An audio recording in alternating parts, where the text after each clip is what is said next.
तोड़ देखकर अब ट्रंप के भी पसीने छूट गए।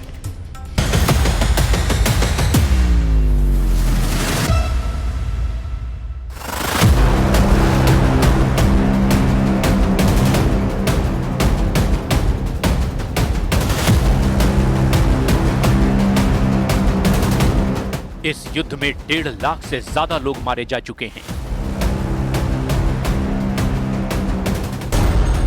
इस जंग में हुआ है ऐसा नरसंहार जो गाजा से भी ज्यादा खतरनाक है। लाशें रोज गिर रही है, वो भी सैकड़ों की तादाद में।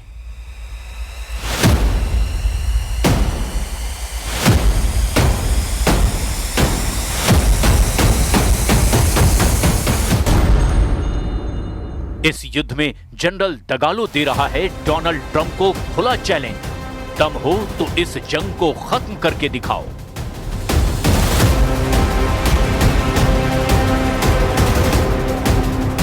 इस फ्रंट पर गाड़ियां जल रही हैं, इतनी लाशें बिखरी पड़ी हैं जिनको गिनना आसान नहीं। रोज सड़कों पर लोग मारे जा रहे हैं। यह है सूडान, दुनिया का सबसे नया फ्रंट, और यहां हुए नरसंहार ने दुनिया की बंद पड़ी आंखें बहुत देर से खोली हैं।